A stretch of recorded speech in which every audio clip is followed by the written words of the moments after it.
ગુનાખોરી ડામવા ગુજરાત રાજ્યના પોલીસ વડાના આદેશને લઈ અસામાજિક તત્વો સામે સુરત પોલીસે પણ લાલાક કરી છે અને તેઓના ગેરકાયદેસર કબજાને દૂર કરાઈ રહ્યા છે। ત્યારે ગોળાદરા પોલીસે પણ બુટલેગરો દ્વારા ઉભા કરાયેલા ગેરકાયદેસર દબાણોને દૂર કરાયા હતા।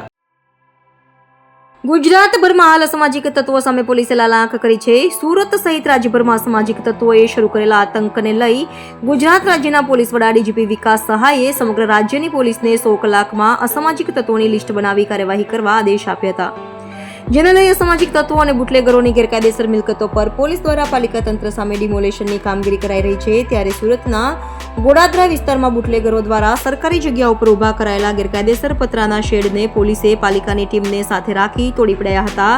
બુટલેગરોએ પાલિકાની જગ્યામાં ગેરકાયદેસર રીતે પતરાના શેડ બનાવી દીધા હોય, જેને લઈ પોલીસ અને પાલિકાના કર્મચારીઓ દ્વારા ડિમોલિશનની કામગીરી હાથ ધરાઈ હતી, જેને લઈ અસામાજિક તત્વોમાં ફફડાટ ફેલાયો છે।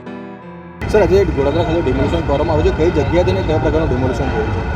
ગોળાદરા પોલીસ સ્ટેશન વિસ્તારમાં જે ગોળાદરા ડિંડોલી બ્રિજ છે એની એક્ઝેક્ટ નીચે અને રેલવે ટ્રેકની બાજુમાં ડિમોલિશનની કાર્યવાહી ચાલુ છે।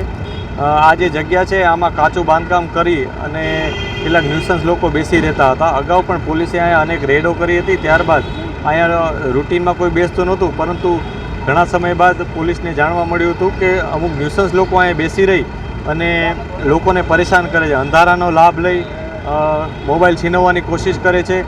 પછી પોલીસ જ્યારે આવે છે ત્યારે તરત એ લોકો અહીંથી ભાગી જાય છે। અહીંથી રેલવે ટ્રેક છે, ટ્રેક ચેન્જ કરી અને જે ડિંડોલી પોલીસ સ્ટેશનની હદ છે ત્યાં જતા રહે, ત્યાંથી બીજે જતા રહે છે। આ પ્રકારની વારંવારની અમને રજૂઆત મળી હતી, જેને ધ્યાને લઈ પોલીસે અત્યારે કન્ફર્મ કર્યું અને એસએમસીને જાણ કરી હતી।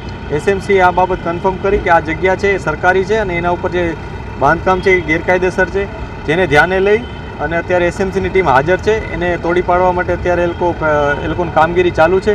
આ દરમિયાન પોલીસ એમની મદદમાં અહીંયા ઊભી છે। અમને તમામ પ્રકારની એ લોકોને જે મદદ છે સિક્યુરિટી બાબતની અમે આપી રહ્યા છીએ।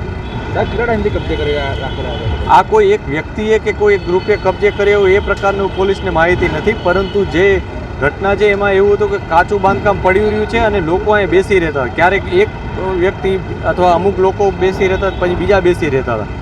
એ લોકોનું રૂટીન કામ કે અહીંના આવતા જતા લોકોને પરેશાન કરવાનું, મોબાઈલ છીનવવાની કોશિશ કરવાની અથવા મારામારી કરવાની, અહીંયા આખો માહોલ ખરાબ કરવાનો એ પ્રકારનો એમનો પ્રયાસ હતો। આ બધી વસ્તુને ધ્યાનમાં રાખી આ જગ્યાનું ડિમોલિશન અત્યારે ચાલુ